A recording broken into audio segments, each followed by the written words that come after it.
Our next speaker is Mr. Ken Blades. Ken is a citrus specialist and proprietor of KJB Agro Limited. He graduated from the University of Cambridge. He then practiced as a corporate finance lawyer.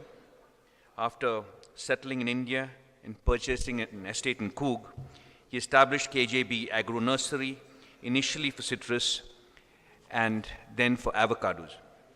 Since 2021, Ken has been heading the development of the Nava Limited Avocado Project in Zambia. Let me welcome Mr. Kenneth Blades and request him to make his presentation. He's going to share with us today his experience in avocado farming in Zambia. Good morning, everybody. Thanks very much to UPASI for having me. It's nice to be back in this hallowed hall. A lot of familiar faces here. I know a lot of you from my earlier life here. As you all know, I'm not a horticulturalist by training, unlike Guy. My job at the moment is to kind of dumb things down a bit, so that's just my natural inclination to take the kind of technical insights that Guy has and then make them so that I can understand them and so that my management also can make informed decisions on that basis. I'm currently over in Africa. The Nilgiris is still home, and I must say it's nice to be home. Really great. Love being here. So I'm currently heading up the development of a new avocado project in Zambia. Zambia is not a traditional avocado producing country. Nava is an Indian company. It's a large corporate. It presently does not have an agricultural vertical either here in India or anywhere else in the world for that matter. But was very keen to do an agriculture project in Zambia because our sister companies already have a large presence there in power generation, coal mining, and so on and so forth. So the government of Zambia allocated 10,000 hectares to us, and Nava Avocado is a subsidiary of the parent, which has been given 2,000 hectares in total, of which 1,100 hectares will be turned into avocado orchards over the next 5 years. We're 25% of the way through it. The balance area will be for infrastructure, environmental set-asides, and so on, for the satisfy European consumers, and so on and so forth. So what we're trying to develop is one of the largest, most technologically advanced, and sustainable avocado operations anywhere in the world. We're targeting 23,000 metric tons of fruit at maturity. So we're looking, I mean, per Guy's discussions earlier, we're targeting about 20 metric tons per hectare. Obviously, Zambia has the land mass around the size of Kerala, Tamil Nadu, Karnataka, possibly parts of Andhra put together, but only about 18 million people.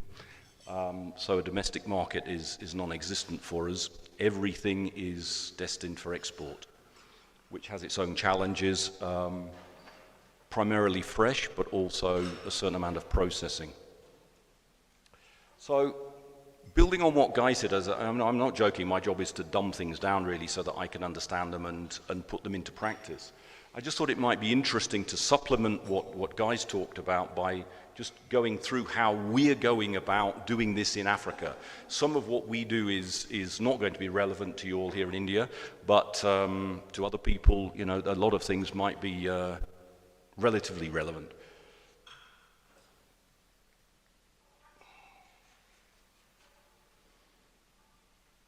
Back in 2021, in the middle of COVID, that was when it was decided to look into avocado production in Zambia.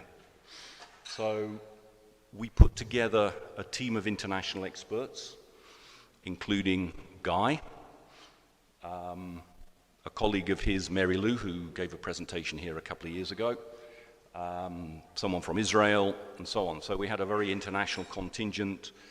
We spent 4 months doing a feasibility study, looking at the agronomy, logistics, and just how we would go about developing that kind of project. We then put together a business model based on that, which took a further 2 months. We went into great detail, CapEx, OpEx, revenue, profit, ROI, RRRs, and so on. There's a great phrase that I've heard used saying, spreadsheet farming is easy. It's magical. You can just change a few numbers and it looks like the best project on earth, the most profitable thing you could ever do. You can change the numbers the other way and it can look like a thing that you wouldn't touch with a barge pole. So, you know, what we tried to do was give a realistic view. And one of the terms that was bandied around saying, well, we don't want to do a Rolls-Royce project, we just want a project that runs. So we ended up looking at how things are done in South Africa. We looked at, which is probably the most technologically advanced producing country. We also looked at how things are being done in places like Kenya and took it from there, really. That's far lower down the kind of food chain. And we decided ultimately that the business model worked best on following the South African system, which, as I say, was the most technologically advanced. And I'll talk about what that all entailed shortly. What did we find out? Well, the key findings were effectively those, that the project site was well suited to avocado cultivation. I remember Mary Lou saying at the time, if you were going to choose anywhere on earth to grow avocados, this would be a good bet to do it here. So we were, you know, very fortunate. Guy took a visit to the farm and had a look, and he concurred with those views. So that was a really good start for us. We knew from the get-go that logistics were going to be a key challenge for us getting our fruit to market. I don't know how familiar you are with the geography of Southern Africa, but Zambia is a very large country that's landlocked. From our farm to the nearest seaport, which is Dar es Salaam in Tanzania, we cross an international border and we go 2,000 kilometers. That's roughly the distance from Bangalore to Calcutta. Then it goes on a boat for 20 days from there to get to Europe. If we're going to have so much fruit, we're probably also going to have to send some through Walvis Bay in Namibia. That's 4,000 kilometers away by road before it gets on a boat. That's roughly Kanyakumari to Srinagar. So they're the distances that we're shipping our fruit. And the business model still works out because the value is so good in the fresh fruit. Another key factor, I think at the time of the feasibility study, based on looking at the climate and conditions and so on and so forth, we realized that we were probably going to come in before Peru into the European market. The European market is dominated by Peru. As soon as the Peruvian harvest starts, prices plummet. So we wedge in very nicely before South Africa, before Peru, and again, we felt that that was commercially very persuasive. I'll come on later to talk a little bit more about this. We didn't realize how early we were going to come in. We originally thought probably early February with our Haas, but actually now we think more like Christmas time, which just gets better and better, really, from a commercial perspective. So for us, being an exporter, it's all about plugging into the international market at the wrong time, at the right time, avoiding the wrong time, avoiding Peru above all else. We're very fortunate that we're very well funded. The business model came up with a project cost of about $45 million. That excludes land cost. And as I say, it was a case of, well, if that's what we need to spend, don't give us a Rolls-Royce project, but do what you need to do. So that is now fully sanctioned, and by the end of this calendar year, we will be 50% through our development. After these, on the ground, how did we really go about approaching, analyzing how to set up an avocado project? Well, the first thing we did was a farm master plan. It took us 3 months to put that together. And Guy took charge of the avocado agronomy for us. We then did a farm layout to make sure that it was all, operational efficiencies were paramount. We then looked at the topography of the land to make sure that we weren't planting on land that was too flat, that we weren't planting on land that was too steep, that we weren't planting on rocky areas and so on. So we brought in a drone-based topo survey and we did a detailed topographical survey. We then did a soil analysis. A South African company took soil samples for us on 1 hectare grid basis, again, just to give us an overview. That's not a detailed planting analysis, just to tell us where they felt the soil was most suitable for avocado. Also to tell us what additions we would have to make, particularly to get our nitrogen levels up to spec and to get our pH levels. Guy mentioned earlier about how there's you don't want to be too acidic, and you certainly don't want to be too alkali. So what ameliorants did we have to put in to get our pH right as well? The final thing, again, for our own benefit and also for the benefit of our potential European customers, we looked at the environmental aspects, which is becoming increasingly important. So we identified the water courses so that we could avoid those. We looked at biodiversity. We looked at the community impact. So that they're all of the details that we went into on that layout. We then, this time last year, we did our first planting of 50 hectares. We actually ended up planting about 20,000 trees. We had a few extras in the nursery there.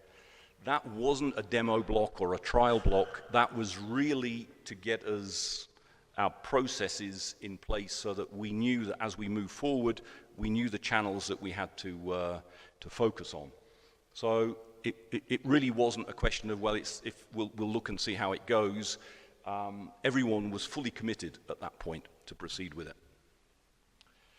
We then set up a 1 hectare grow out nursery to carry 100,000 trees. And then the next thing we did, we added to our technical specialists an entomologist. We looked at a global gap for the accreditations which we need for export. And then we're just now moving into appointing a pack house consultant as well. So this is the kind of planning that we took to make sure that we weren't frittering away $45 million.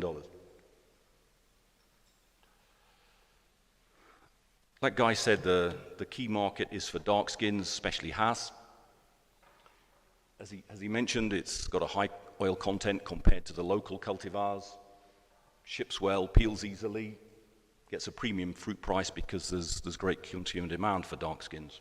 So our focus for us is definitely on dark skins. Global demand is definitely increasing, culinary and cosmetics both.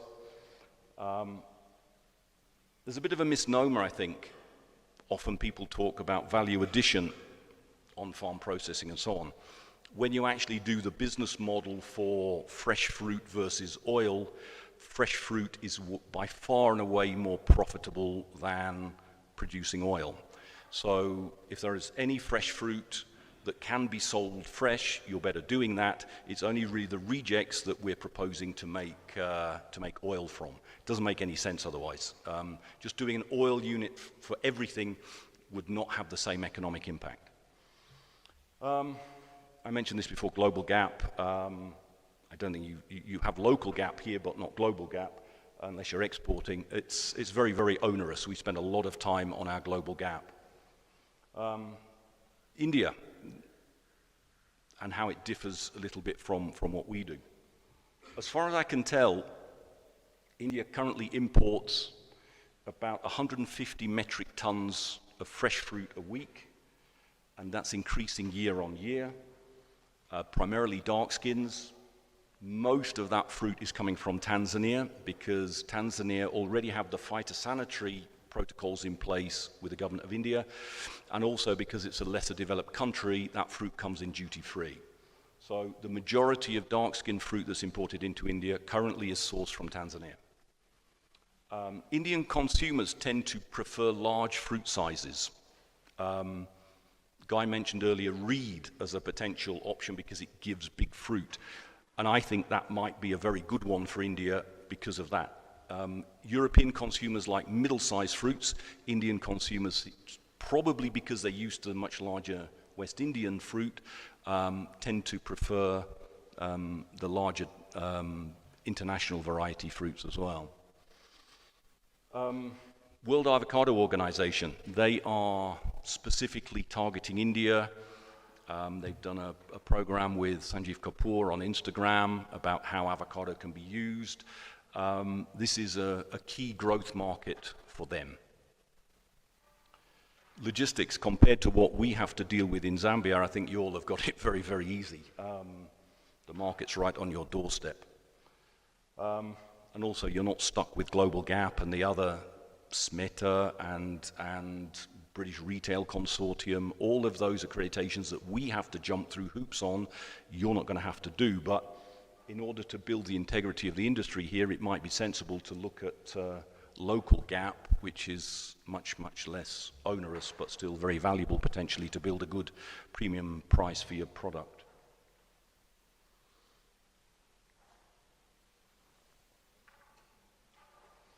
Okay, this is our farm.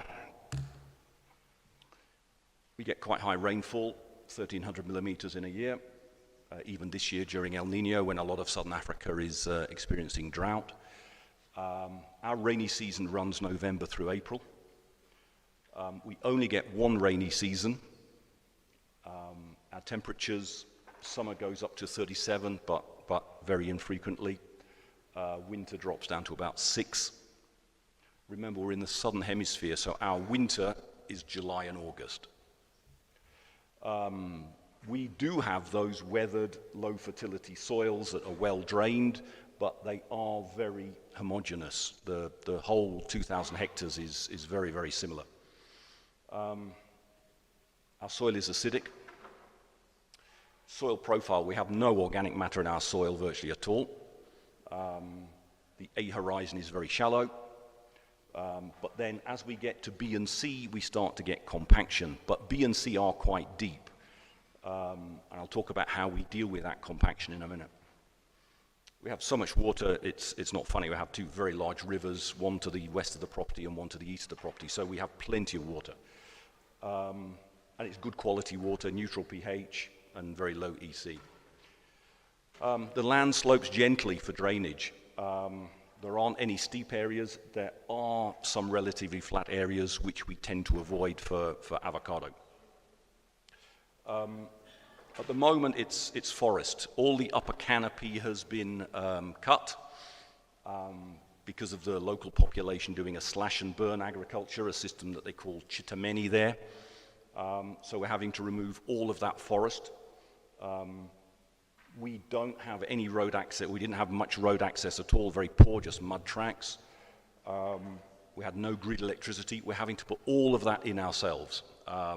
So again, you've got it relatively easy here. Okay, how did we prepare the land? Well, I told you we did a contour survey with drones. That image on the right-hand side is an overlay of both the contour survey on 2,000 hectares and a more detailed soil survey. So you can probably just about see the contours there. The little green dots show areas that are well suited to avocado, albeit some of them, based on the contours, are a little flat. The red dots, you can see one kind of 2/3 of the way down. That's actually a seasonal water body. It's a stream. It's not perennial, but that we needed to avoid as well because it wouldn't be suitable for us, and it would also have an adverse community impact because there's a small village around there as well. So we made that heat map like that. The soil survey looked at pH, mineral levels, and the rocky areas. Once we'd done that, we then had to do complete bush clearing and remove every single root that's there. There's the occasional tree within the field that has some botanical and biodiverse value. Those we've left, but on the whole, we are removing everything. Then we use that implement behind the dozer, that picture at the bottom, to do a deep rip in an east-west direction at 600 millimeters depth. That's to break up that compacted soil lower down to get the drainage that we need, and also to get rid of the major roots that are there, that rips that out of the soil. We're very careful not to do this in the rainy season, because when you remove those roots, you tend to bring out a lot of good quality soil as well, and that goes waste. We then do a shallower rip in a north-south direction at 450 millimeters. That's to loosen the soil further and also to get rid of even more roots. So the field, once all that is done, those roots are then burned. That field is then very clean. We use GPS driven tractors. So we'll take that kind of heat map there, plug that into the computer in the tractor. It will have a smart ameliorant spreader behind it, and it will drop calcitic lime to raise our pH and also add MAP to raise our nitrogen levels based on the data in the soil survey. So it's very, very accurate. It means that we don't waste fertilizer, but also where there is a deficiency, we're not giving too little. So by the time we're done, our field, and each division size is 275 hectares.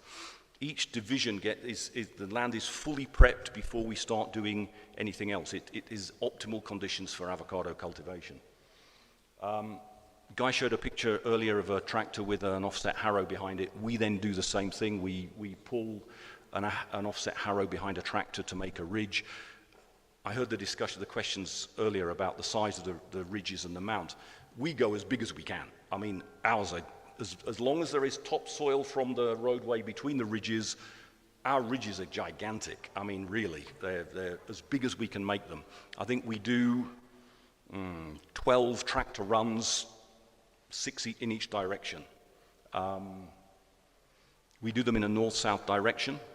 Again, that is all worked out with GPS. So the tractor driver can basically sit with his hands behind his head, have a cup of tea. The tractor just drives itself down the ridge and makes the ridge for us.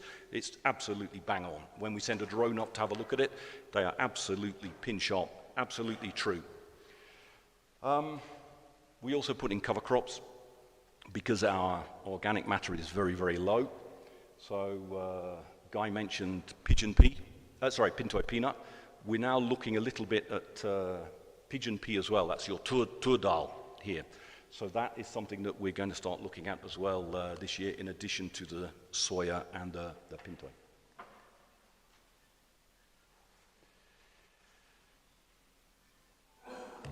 Rootstocks. So Guy's gone into this in great technical detail. I'll now give you my layman's spin on all of this.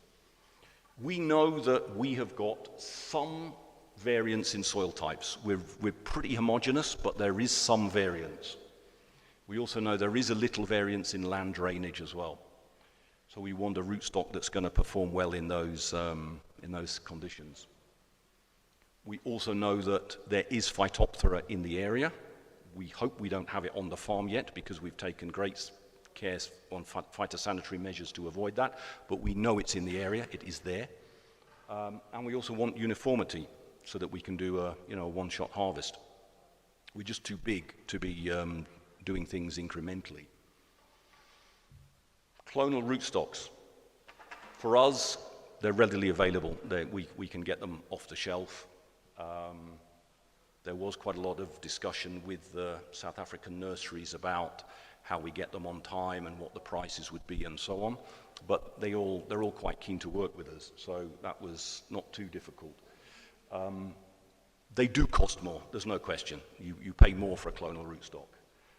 We tend to ship microclonals, very small trees, by air, and then we grow them out for 7 to 9 months so that they're then ready for field planting. Seedlings, we would have concerns over Phytophthora and the uneven performance. We're looking mostly at Dusa, that's our go-to rootstock. We're looking at about 95%. Bounty, 2.5%. Duke 7, another 2.5%. We've also done a trial of some of the Israeli rootstocks, Fairchild for us. hard to give the jury's still out on that one. One thing is clear is the trees on the Israeli seedlings are going to be much bigger than on the clonals. They're going to be much more erect. I can't say too much on this apart from you can draw your own conclusions. We do not expect to plant any more Israeli seedlings because we don't think they're the right choice for us. We think clonals are much better. I know Guy showed some pictures of some of that block on regular random seedlings in South Africa. Israelis might be slightly better than that. Are they appreciably different than that? We'll have to wait and see, but we're not proceeding with the Israeli rootstocks. We don't have alkaline soils. We don't have saline water. So the benefits that they may offer are not really relevant to us. We certainly would have worries over Phytophthora. Our temperatures aren't very high, so we are definitely going the clonal route. No debate about it, despite the cost savings you could make. Cultivars. So we're focused on dark skins. We're exporting into Europe. That's our target market. But on the other hand, another consideration for us, because we're so huge, we've got to extend our seasonality. We can't do 100% Hass. We could never cope. We have to spread it out. So Guy talked to you about the different A flowering, B flowering, and so on. I'm going to give you a slightly different spin on that, which is when do you harvest? So we've gone with Maluma, which is a proprietary variety from South Africa, as our early season dark skin. We've put in Pinkerton as our early season green skin, mid-season Hass, and the whole farm will be about 50% Hass by the time we're done. We may go slightly higher than 50%, but like 60, 70, 80%, not a chance, because we couldn't ever cope with so much fruit in such a small space of time. Late season, we're going Lamb Hass and Reed.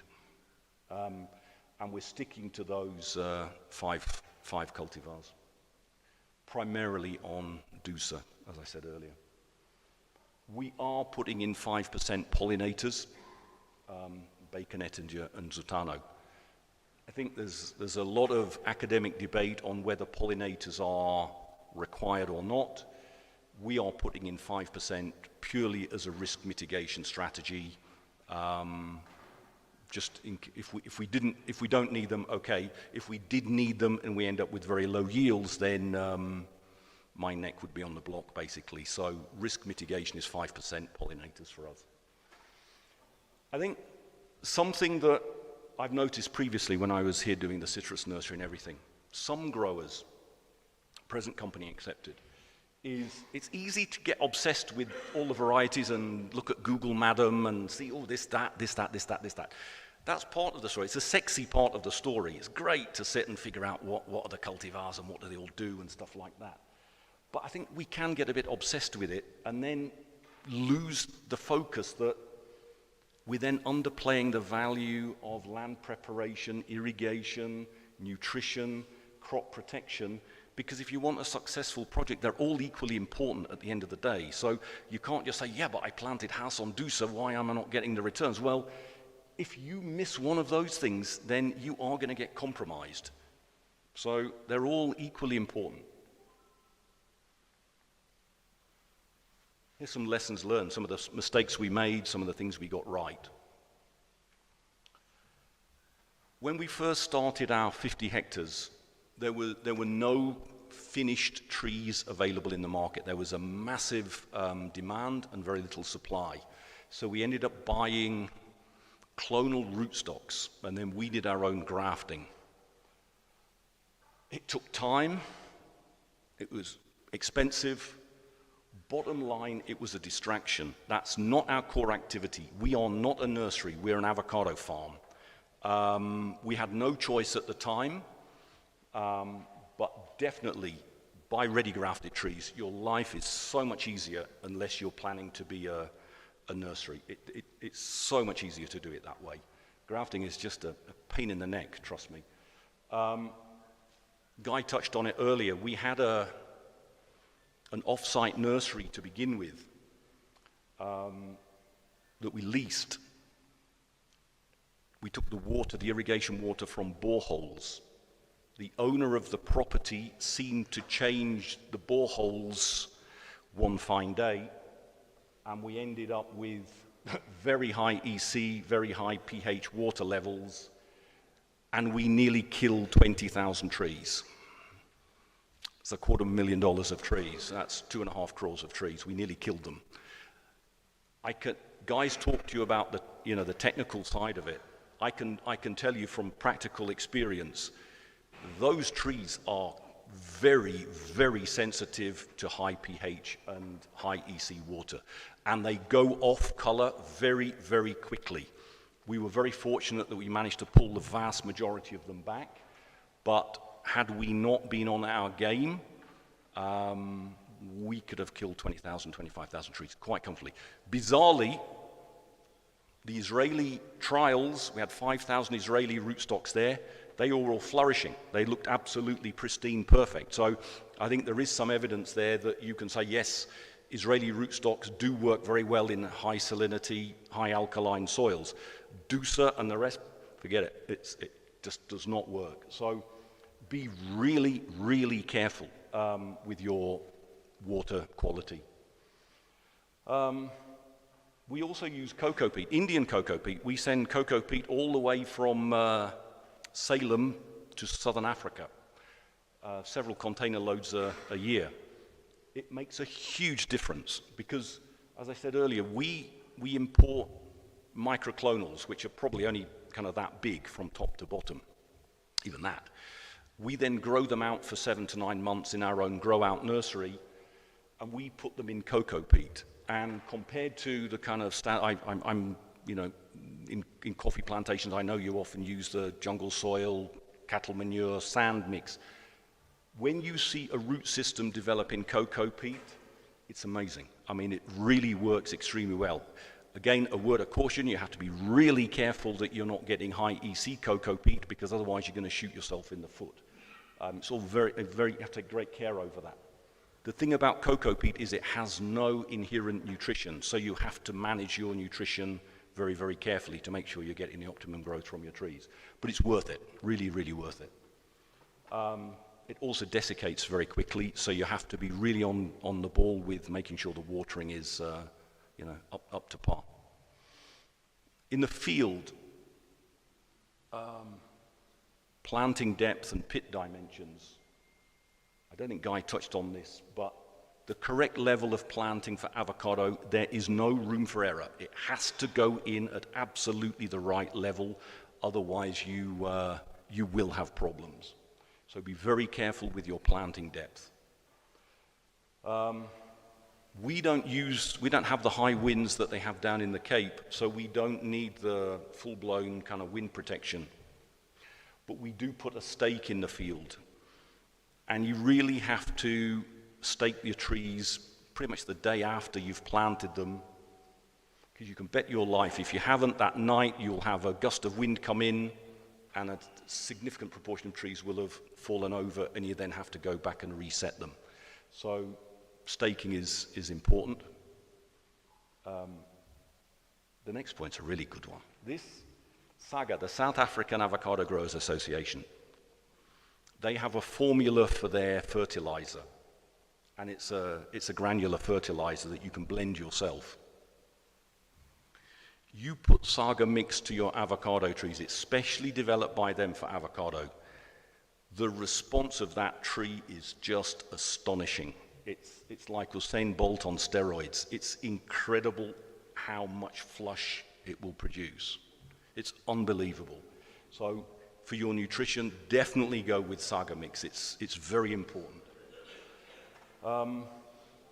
Coming from like a coffee background, having seen coffee seedlings, develop in the field, it's pretty slow. You put an avocado tree in the field and you water it, and it's given the proper nutrition, the proper environment, and it's a good quality tree. my goodness, the speed at which it grows is unbelievable. Week by week you can see it. It's really very impressive. So you start out by planting a very small tree. Within 6 months you've got a thing that looks like a small tree. It's with a proper canopy. It's amazing, really. Okay, this is building on some of the things that Guy said. Don't skimp on land preparation. Put time, money, and effort into it.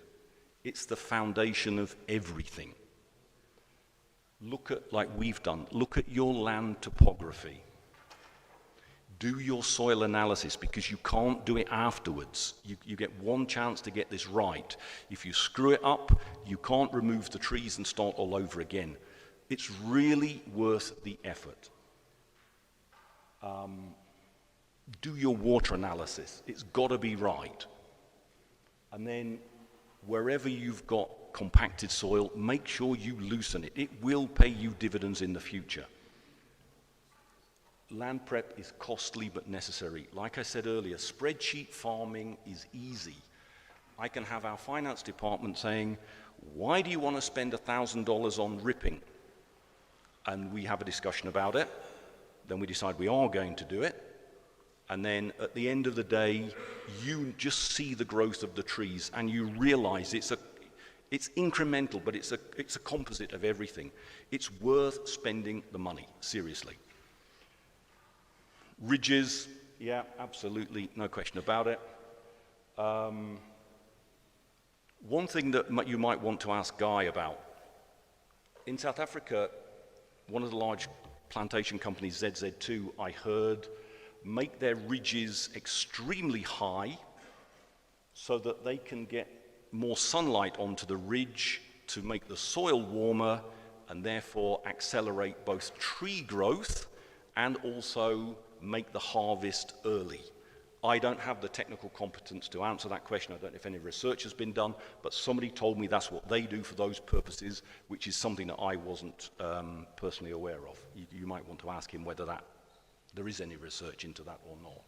But certainly, we do not skimp on ridges. We make them as big as we humanly can. Between the rows, we virtually go down to the hard pan layer so that virtually every good bit of topsoil is put onto the ridge. So our ridges are pretty much, between waist and chest height. I mean, they're really very big indeed. And when we have a rainstorm, you can see the water will puddle between the ridges, but the ridges will still have an absolutely beautiful level of soil moisture. And like we were discussing earlier, those ridges will dry out very quickly.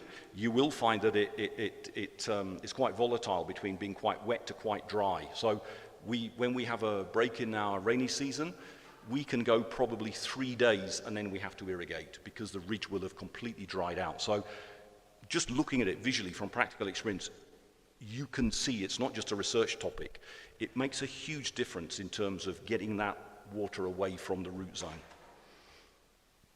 Okay, so Guy said, root asphyxiation Phytophthora, ridges for us, absolutely non-negotiable, expensive, but we do them as big as we possibly can. Okay, another one, irrigation. We end up with a 6-month rainy season, 6 months dry season. Again, risk mitigation, maximize profit, absolutely no question. We've gone with Netafim, which is not just a dumb irrigation system, we have the fertigation system. Never in doubt, non-negotiable. The only thing that we considered was, do we go with Netafim or do we go with another cheaper manufacturer? We have issues, we're in a remote part of southern Africa. Servicing is problematic, so we have to have that service backup. So Netafim are the ones that can provide that to us, so we just bit the bullet and spent the money on Netafim. There may be other options out there, I just don't know, but I think, again, it's non-negotiable for us. It was never in doubt, it was just a question of cost. Again, monocrop versus intercrop, I think there are very different parameters, very different conditions that you all are facing here. For us, it was a no-brainer. It's a monocrop. There is no question of intercropping it with anything other than a cover crop. no shade other than those odd trees that we leave for biodiversity and so on. So we are completely shade-free, totally non-negotiable for us.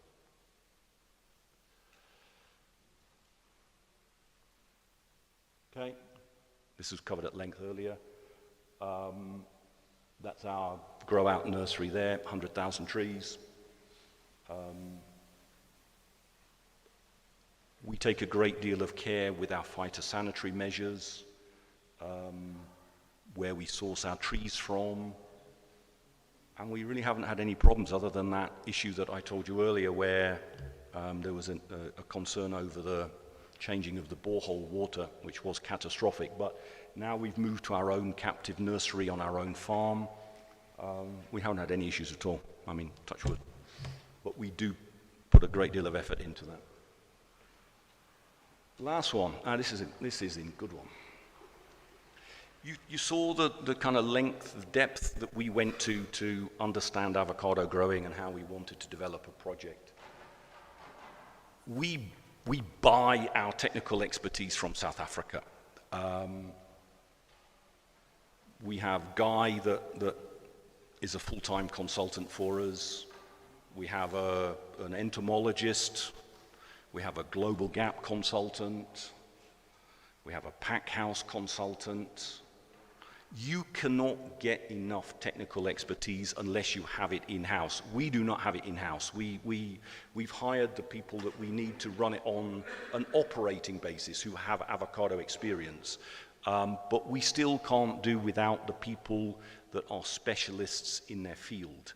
As I said, Guy is one of them.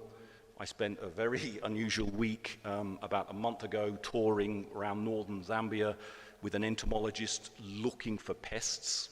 I spent better weeks in my life, but anyway, you know, it just has to be done. You've got to go to that level of detail.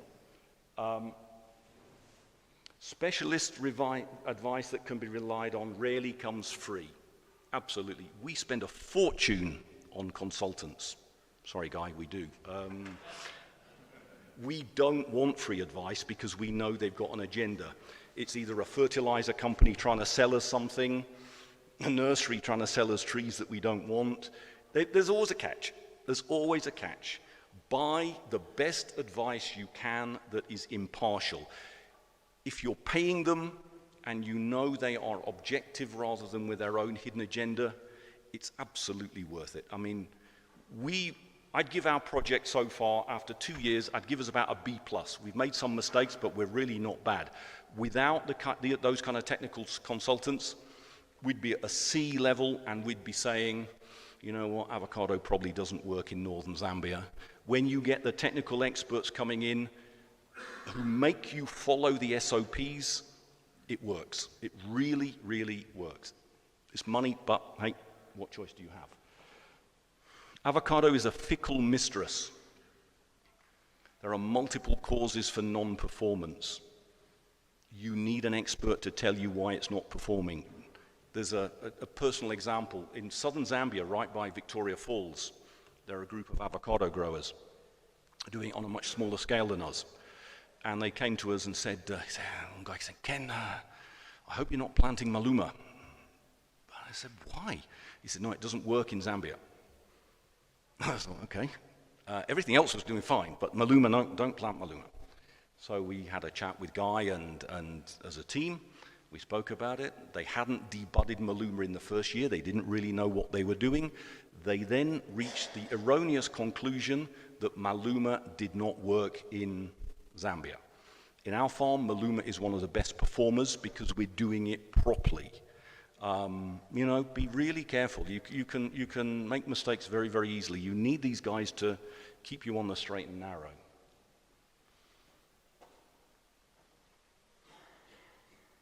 Yeah, last one.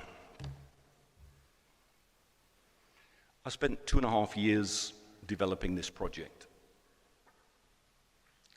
Avocado cultivation is achievable in new areas. We're doing it. There's no magic to that.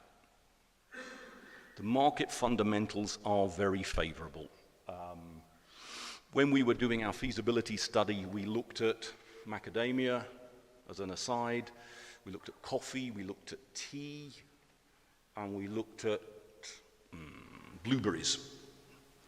By far and away the most profitable was avocado, by a country mile. None of the others came even close. So within 2 weeks of presenting the business model, we got board approval to proceed with it, because avocado just is head and shoulders above the rest in terms of how much profit you can make. You've got to do it properly. You're either in or you're out. There's no halfway. I mean, you know, you're all in or you're all out. You've got to look at every detail, because the one detail you don't look at, you'll trip up on. Everything is important. Like I said earlier, rootstock cultivars, oh, it's all very exciting. But if you don't get your drainage right, it doesn't matter what you've planted, you're going to get compromised. And reliable technical expertise. They're the things I've learned. And I think you've just got to be fully committed, because if you're not, you've got to do that so that your probability of success outweighs the risks of failure. It can work, but you've just got to do it properly. I think that's all I've got for you. So thank you very much for your time.